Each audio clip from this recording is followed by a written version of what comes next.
Que a paz e a bênção divina acompanhem e iluminem o dia de todos que nos ouvem hoje.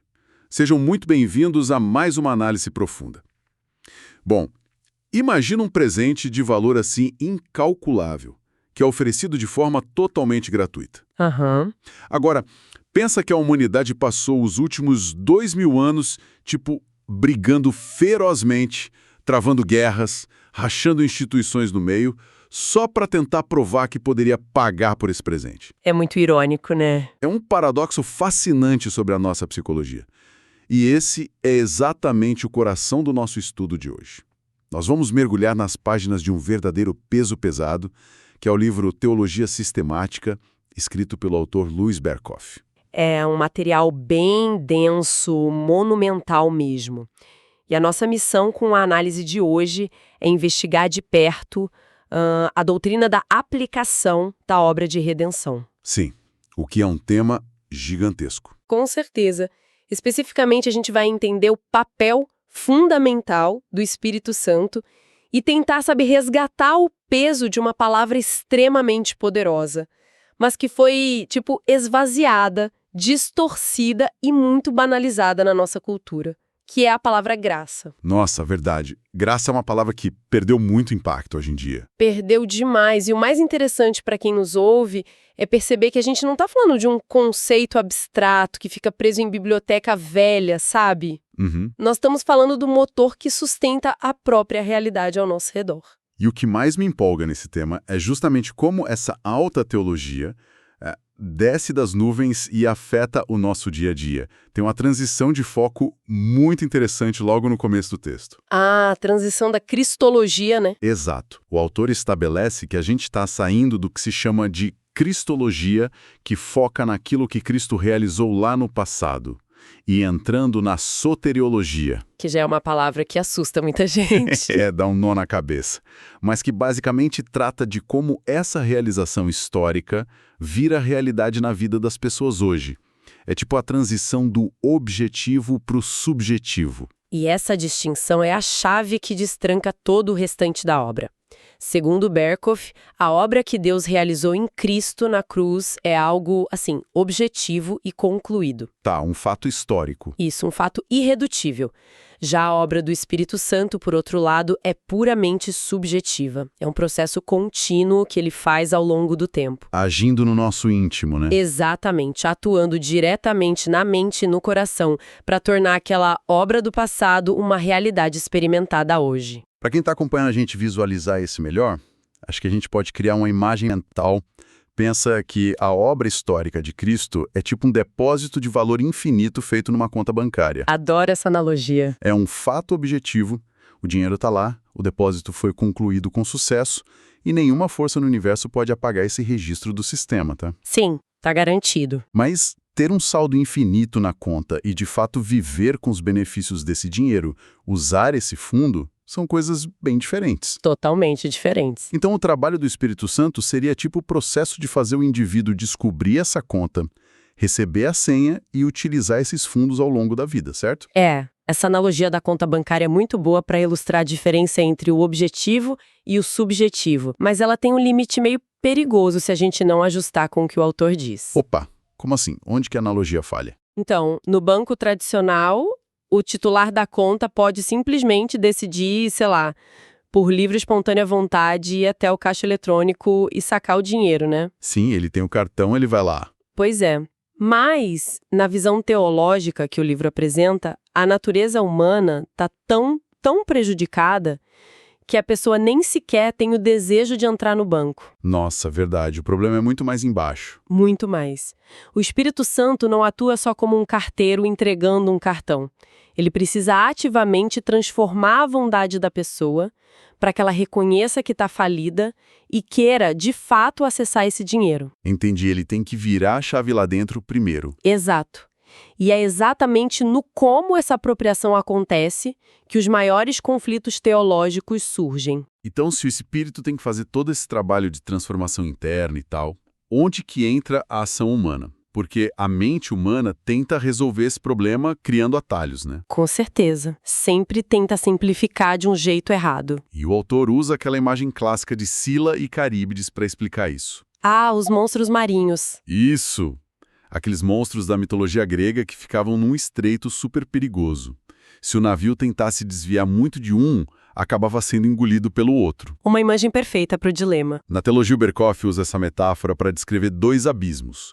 De um lado desse estreito, a gente tem o rochedo do nomianismo. Nomianismo. E o que fica embaixo desse guarda-chuva? Correntes como o pelagianismo e o arminianismo. Tá, vamos desempacotar isso para não perder ninguém na sopa de letrinhas. Como que esses ismos operam na prática, na forma de pensar no dia a dia? Bom, a gente pode entender o nomianismo como uma crença, intrínseca no mérito humano. Achar que a gente consegue fazer por merecer. Isso. É a ideia de que o favor divino depende do que a pessoa consegue realizar sozinha. O pelagianismo, na forma mais pura dele, defende que a nossa natureza está intacta. Que não tem falência nenhuma. Zero falência.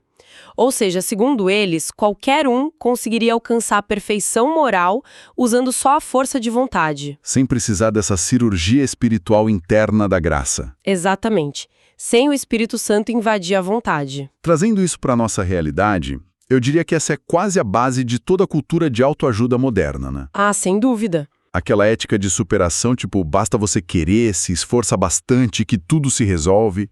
É uma mentalidade que atrai muita gente porque alimenta a ilusão de controle. É o apelo supremo ao orgulho humano, né? A gente adora achar que está no controle. Com certeza.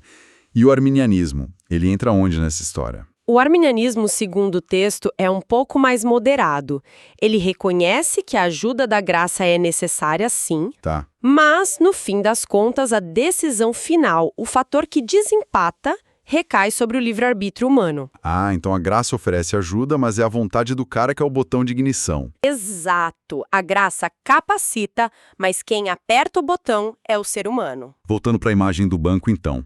Seria tipo a pessoa olhar para a conta infinita que já está garantida lá, falar um muito obrigado, mas mesmo assim sentir a necessidade irracional de trabalhar em 3 empregos extras para depositar umas moedinhas. Sim, só para sentir. E só para sentir que ajudou a pagar a própria dívida. Perfeito. É uma negação bem sutil de que é um presente absoluto. E do outro lado do estreito?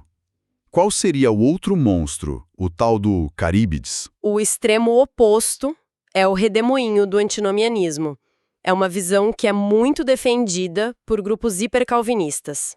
E a lógica deles é o inverso, mas acaba sendo tão destrutiva quanto. Como assim? O raciocínio deles é tipo esse: já que o Deus soberano decidiu tudo na eternidade e os pecados já foram imputados a Cristo de forma totalmente objetiva, Certo. então não existe mais dívida nenhuma a ser considerada na nossa vida prática diária. Ah, entendi. A união com Cristo seria uma coisa tão absoluta que não sobra espaço para nenhuma ação nossa. Nossa, mas isso soa como uma justificativa teológica perfeita para a pessoa ser irresponsável, não? E acaba virando isso mesmo. Porque, pensa bem, se tá tudo garantido no passado e o meu comportamento no presente não muda o placar final do jogo, a ética e a lei moral perdem a utilidade. Posso fazer o que eu quiser. E é exatamente aí que eles chegam. Eles argumentam que a lei moral, o esforço humano e até a santificação diária pelo Espírito Santo são coisas supérfluas. Supérfluas? Nossa. Na visão mais extrema deles, o indivíduo estaria justificado desde sempre. E a fé seria só o ato mental de tomar conhecimento de um fato que já está resolvido. Sem nenhum impacto transformador na vida prática hoje. Nenhum. E o Berkhofer alerta muito para isso, porque essa visão anula completamente a necessidade de uma obra ativa do Espírito Santo. Claro, se não tem o que purificar no presente, o espírito vira uma figura ociosa, fica ali sem fazer nada. Exato. Então, a teologia verdadeira e equilibrada, segundo a obra, passa bem pelo meio desse estreito aterrorizante. Desviando dos dois monstros. Isso. A salvação é completamente garantida e iniciada sem méritos humanos. O antídoto para o pelagianismo.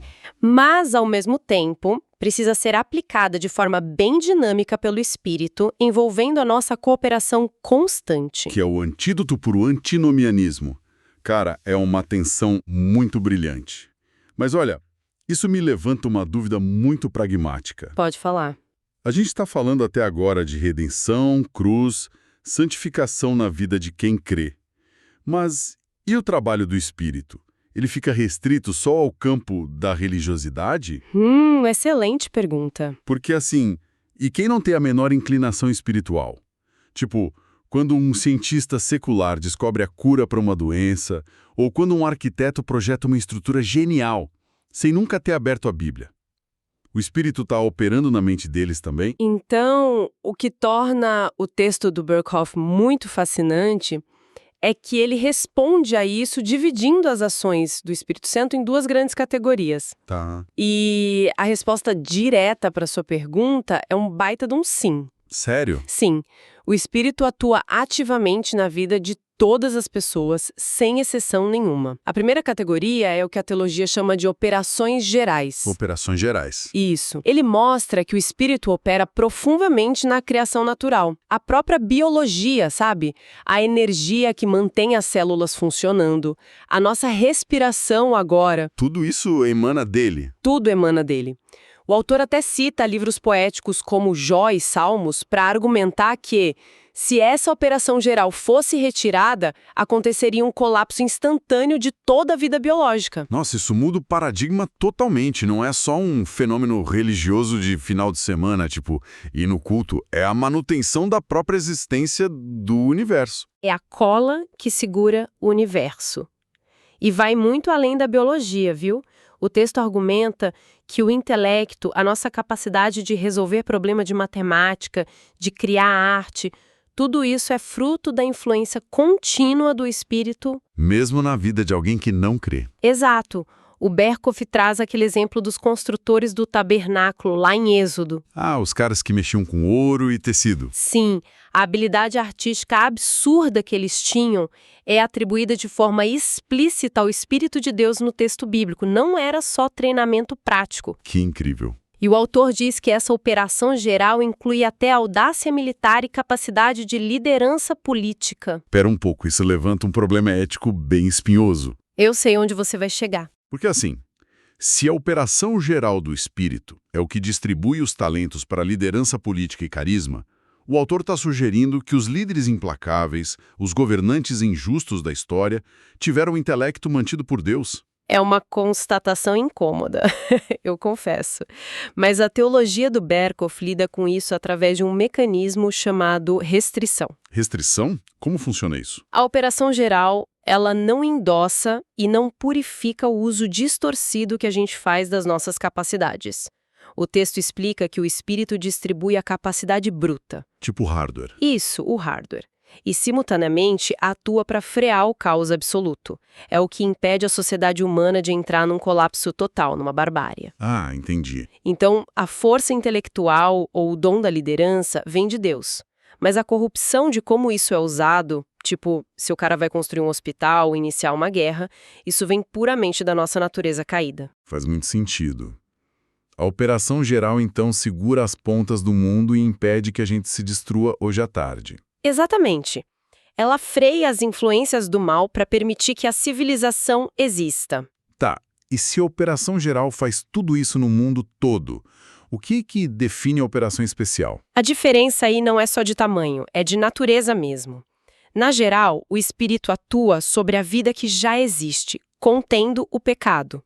Na especial, ele origina uma vida totalmente nova. Ah, uma criação nova. Isso. Essa vida não brota do que sobrou da criação caída. Ela nasce direto do alto.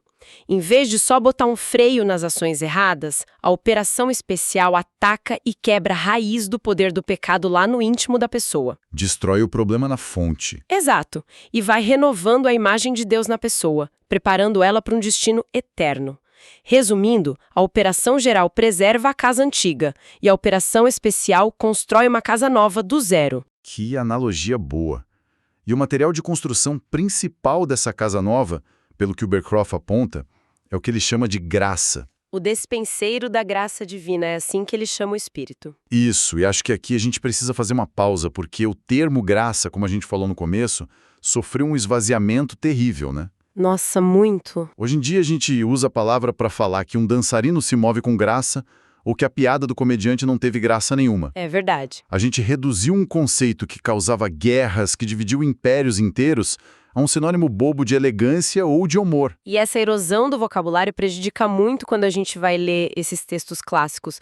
Por isso que a análise filológica que o Beckroff faz é tão vital para resgatar a musculatura da palavra. E o que ele traz dos idiomas originais. Olha, no Antigo Testamento, a raiz hebraica principal é shen, que significa essencialmente um favor imerecido ou a boa vontade de um superior para com o inferior. Tá. Mas no Novo Testamento, a palavra grega charis faz uma jornada incrível.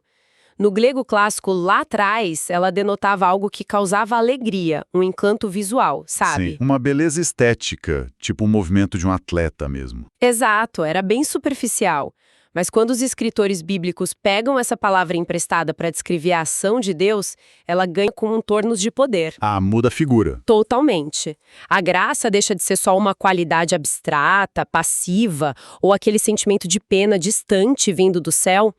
A Bíblia passa a usar a palavra para descrever um princípio dinâmico. Uma força ativa. Uma força ativa, uma verdadeira energia operada pelo Espírito Santo que invade o ser humano para causar mudança real. E para ajudar a organizar a cabeça de quem nos ouve, o texto divide a graça em 3 camadas, né? Eu achei essa estrutura muito boa para entender a lógica. Sim, ajuda demais. A primeira camada é a graça vista como um atributo central do próprio Deus. É a fonte de tudo. O amor livre e soberano dele. Isso, o favor totalmente desprovido de merecimento direcionado à humanidade que estava em estado de culpa. E a segunda camada? A segunda é a graça como provisão objetiva em Cristo. É a encarnação desse favor. Jesus não veio só para fazer um discurso sobre a graça. Ele personificou a graça. E através do sacrifício dele, ele mereceu essa graça de forma objetiva para a humanidade. Entendi. Então temos a fonte geradora na primeira, e o meio pelo qual ela foi garantida no espaço-tempo, na segunda, e a terceira camada. A terceira, que amarra todo o nosso raciocínio de hoje, é a aplicação subjetiva. É o uso da palavra graça para descrever os dons, a força e as bênçãos que são geradas ativamente no nosso coração pela operação do próprio Espírito Santo. Perfeito. A origem, o meio e o destino final. Mas olha, isso leva a gente para um desdobramento que eu acho mais instigante desse livro. O campo de batalha histórico. Exatamente. Porque se a gente conectar os pontos, a graça é profunda, vital, energizante e, acima de tudo, gratuita. De graça. Literalmente. Então, o que explica o fato do autor gastar tanto tempo provando que a graça foi o maior e mais sangrento campo de batalha teológico de todos os séculos? Tipo, se é um presente de energia vital e é de graça, por que a ideia de gratuidade causou tanta repulsa na história da igreja? Porque ataca o núcleo mais duro da identidade humana. O orgulho. O orgulho, a nossa noção de autonomia, a nossa autossuficiência. Reconhecer a graça absoluta significa declarar a sua própria falência moral total. E a história mostra direitinho como a mente humana lutou para não admitir isso. O texto traça essa linha do tempo, né? Começando pelo embate famosíssimo da antiguidade entre o monge Pelágio e o teólogo Agostinho de Hipona. Isso, o Pelágio que a gente citou lá no começo tinha uma visão bem diluída do que seria essa ajuda divina. Para ele, a ajuda de Deus era quase um conselho de um amigo, sabe? Sabe aquela coisa de, ai, força aí, você consegue. É, por aí. Para ele, o ser humano tinha todas as capacidades inatas para fazer o bem. Então, a graça, na cabeça do Pelágio, era só uma ajuda externa e didática. Didática? Como assim? Era tipo assim, Deus deu o livre-arbítrio, deu o manual de instruções, que é a lei de Moisés, e deu o exemplo moral de Jesus para a gente imitar. E só. Era algo para inspirar, mas quem tinha que suar a camisa para executar era o indivíduo sozinho. Exatamente, não tinha essa ideia de uma operação direta do espírito invadindo a nossa vontade para consertar o motor. É como se a religião dissesse assim, olha, Deus deixou o mapa e a lanterna aqui no chão. Agora é com a sua coragem para atravessar a floresta escura sozinho. Uma analogia perfeita. E o Agostinho se levantou brutalmente contra isso. Imagino que ele bateu forte. Muito forte. O Agostinho argumentou que, por causa da nossa profunda depravação, você oferecer um mapa e uma lanterna para alguém que está cego e paralisado não serve para absolutamente nada. Caramba, verdade. A graça precisaria ser infinitamente mais invasiva. Ele conceituava a graça como uma operação interna e poderosa do espírito.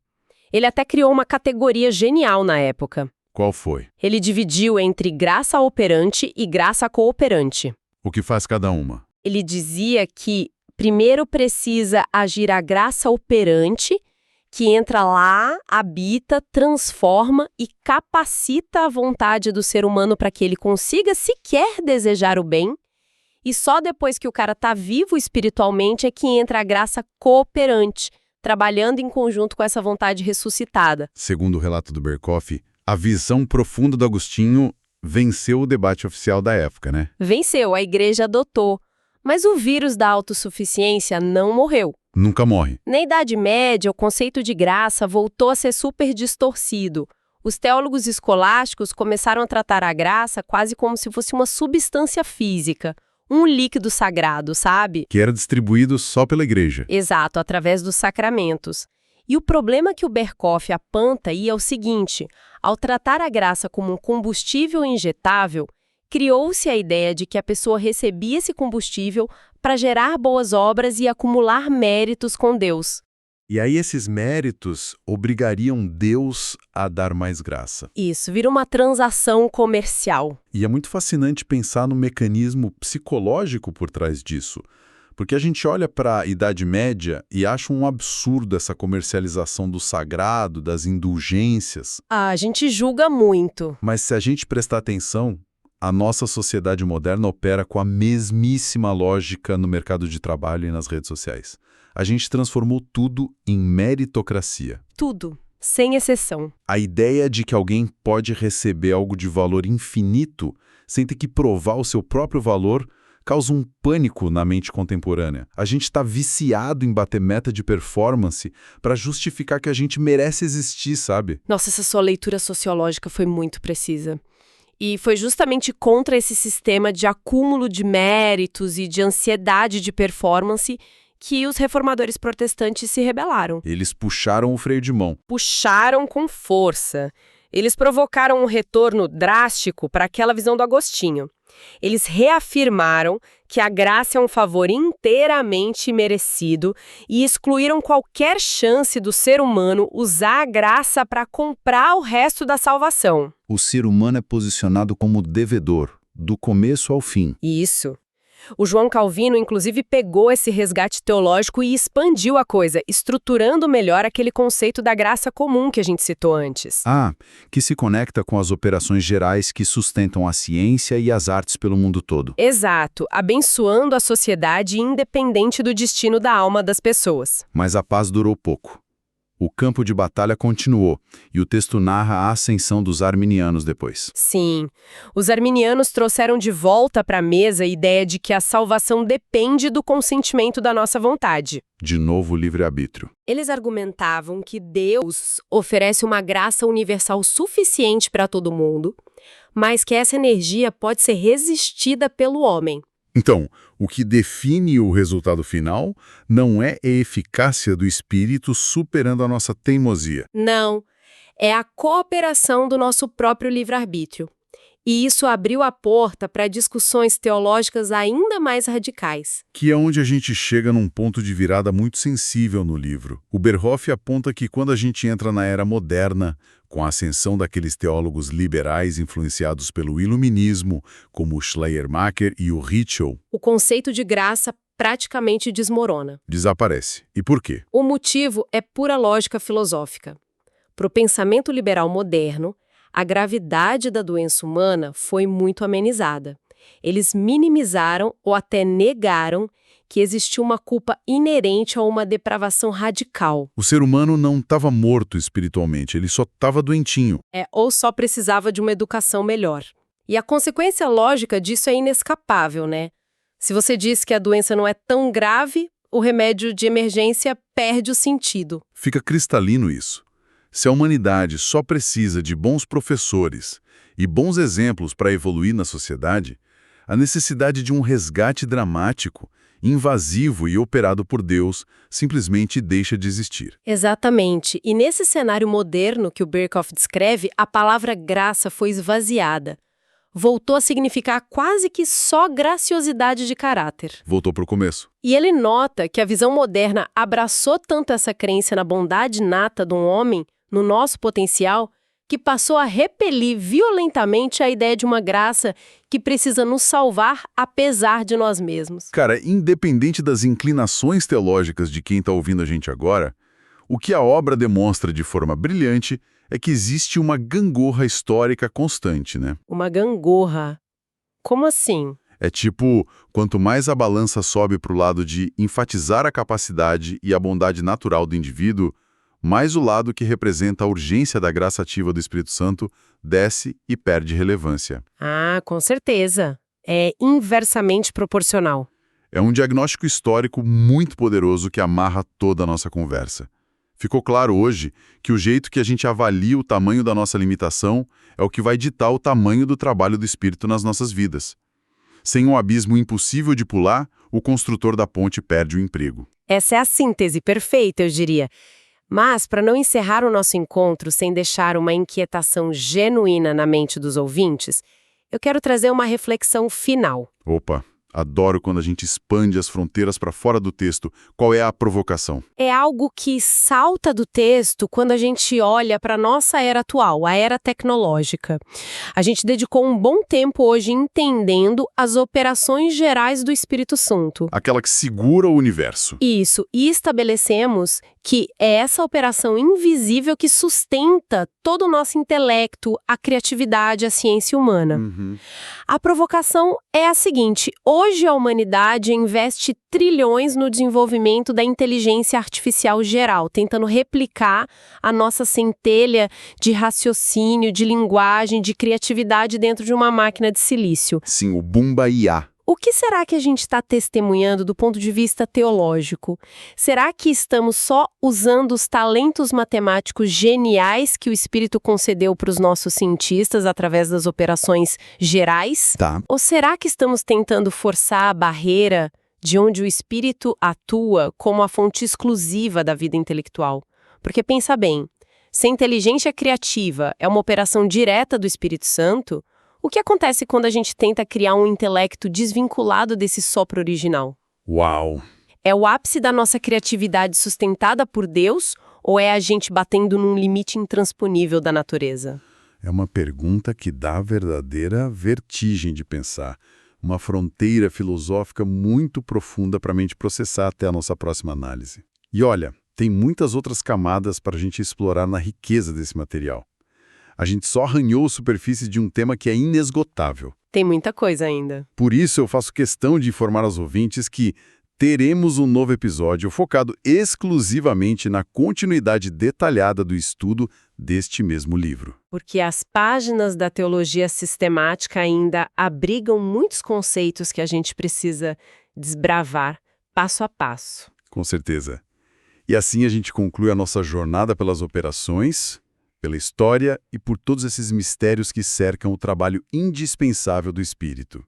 Nós agradecemos a companhia e a mente curiosa de cada um que esteve com a gente hoje. Deus abençoe todos os ouvintes.